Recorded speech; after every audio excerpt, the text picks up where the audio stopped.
bite things. I just want a girl for fun. What in the neon-sprayed name of chaos is JoJo Siwa doing again? Just when you think the roller coaster has hit its final loop, she pulls another stunt that leaves us all questioning whether it's emotional confusion, a publicity scheme, or both. We've watched JoJo go from Nickelodeon's sparkly sweetheart to someone who now seems to treat controversy like a marketing strategy. But this latest saga? It's not just messy, it's emotionally wrecking, jaw-droppingly surreal, and somehow still unfolding. Let's rewind. The last time JoJo hit the headlines, it was because of the absolute disaster that was her stint in the celebrity Big Brother house. She was harassed by none other than Mickey Rourke, who delivered the most vomit-inducing line of the year when he said he'd turn her straight if she stayed in the house more than 4 days. The world collectively gagged. JoJo clapped back and stood firm, at the time, proudly declaring she'd leave the show just as gay and just as happily partnered as she entered. Spoiler, she didn't. Cut to now, and JoJo is no longer identifying as a lesbian, no longer in that happy relationship, and very much entangled in the kind of reality TV drama that has people screaming into their phones. The source of the chaos?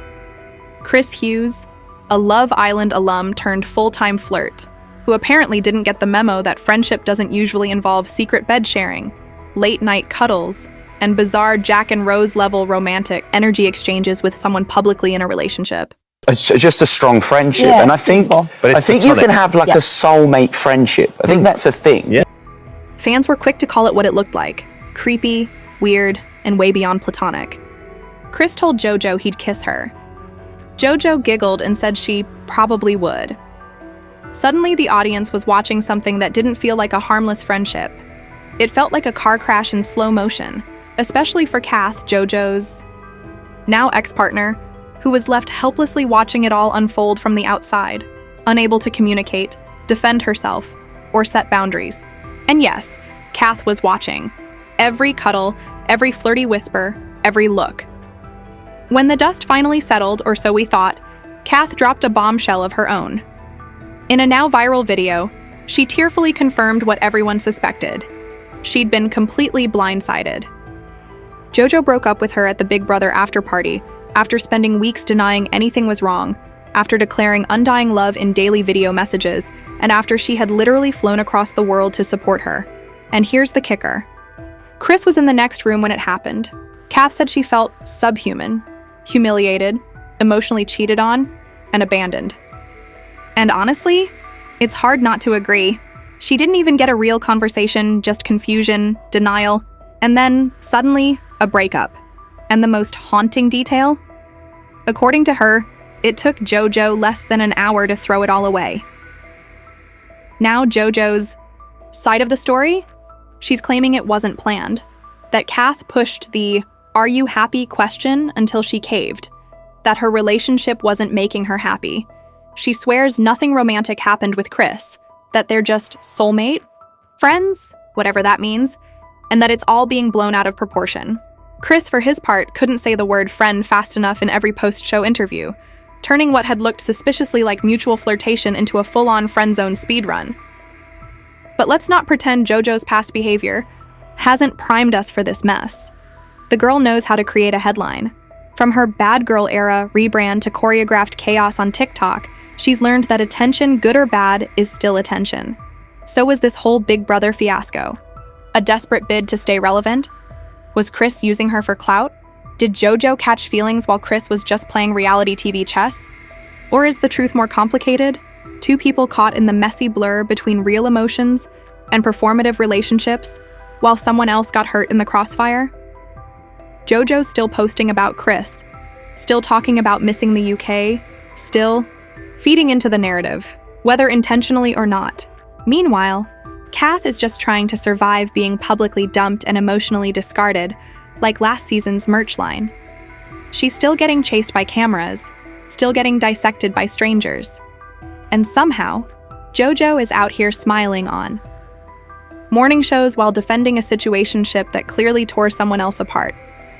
Things get more complicated when you consider the timeline and the layers of performance at play. JoJo has built her brand on extremes, from extreme positivity to extreme reinvention. Her entire aesthetic screams loud, bold, and unapologetic. And while that worked wonders when she was 10, it has become increasingly questionable in adulthood.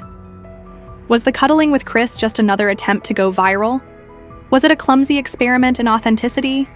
Or is JoJo just a 21-year-old struggling to navigate adult relationships under a microscope built for a child star? And Chris? He's no stranger to the camera either. He knows how to flirt on screen. He's done it before, he's doing it now, and it wouldn't be a stretch to believe he was milking the moment for all the relevance he could get. But what's odd is how quickly he distanced himself once the cameras stopped rolling. As JoJo was declaring soulmate friendship, Chris was reciting the word friend like it was a legal requirement. It made their whole dynamic feel performative in hindsight, as if JoJo was caught up in a fantasy that Chris never really subscribed to. Back to Kath, who's clearly the one that got burned. Her breakup video didn't feel like a YouTube stunt. It felt like a human unraveling in real time. She wasn't angry, she was hurt. She wasn't accusing JoJo of malice, just of inconsideration. It's that quiet heartbreak. The realization that someone you loved might have loved the spotlight just a little more that sticks with you. And as much as JoJo might claim confusion or emotional growth, the public nature of her choices exposed Kath to humiliation that she never signed up for. I've been better. What's up? Tell me. Love you. And can we talk about the post-breakup narrative control? JoJo going on talk shows, laughing it off, romanticizing her growth, all while Kath tries to piece together her dignity and move on. It's not a good look. It reads like someone who thinks they're the main character in a coming-of-age film, while everyone else is trying to survive the fallout. Then there's the fan reaction. Some people are siding with JoJo, chalking it up to youth, evolution, or queer fluidity. Others see her as emotionally reckless, someone who weaponizes confusion to dodge accountability. And then there's the growing group who believe this was all orchestrated, from the cuddles to the bed sharing to the breakup. Just another reality TV plot twist designed to spark TikTok discourse and gain a few million extra views. Honestly, it's probably a messy mix of all of the above. JoJo may not have gone into the house planning to cheat or break up, but once the drama started, she certainly didn't pump the brakes. She leaned in. She played up the intimacy with Chris. She blurred boundaries on national television, and even if nothing physical happened, emotional cheating still counts, especially when your partner is watching in silence with no way to speak to you. The saddest part? This story isn't just about JoJo, Chris, and Kath. It's about the parasocial mess we're all complicit in. We watched this relationship dissolve in real time. We dissected TikToks, read body language, speculated on sexuality, and projected our own interpretations onto a situation we can never fully understand. Reality TV may blur the lines, but at the end of the day, real people get hurt. And what now? JoJo will move on, maybe with another rebrand, maybe with a new era, maybe with another public relationship. I've always told myself I'm a lesbian, but I think being here, I realized, oh no, I'm not lesbian, I'm queer. Chris will continue charming his way into whatever show casts him next. Kath will hopefully find peace and privacy, but the rest of us will keep watching, speculating, and clicking, because even when the glitter fades, the drama never does. So what do you think? Was JoJo manipulative, or just emotionally immature? Was Chris ever genuine? Did Kath deserve better? And should we, as viewers, start questioning the part we play in fueling this spectacle? One thing's for sure, this wasn't just a breakup. It was a broadcast. And JoJo, whether by accident or design, made sure we all tuned in. And if you thought it ended there, think again. Despite the denials, despite the just friends narrative, recent videos have emerged showing JoJo and Chris kissing, yes, kissing. What was once written off as harmless cuddling has now escalated into full-on PDA, with the two seen embracing and acting very much like a couple. For those who had hoped this was just an awkward post-reality show friendship fizzling out, it looks like JoJo and Chris are now leaning into something far more intimate and doing it publicly. Which begs the question, was this connection always bubbling beneath the surface? Or is this the ultimate plot twist in a saga that refuses to end quietly? No matter where you land on it, whether you're outraged, amused, or just exhausted, there's No denying this. JoJo Siwa knows how to keep the world watching, and she's not done yet.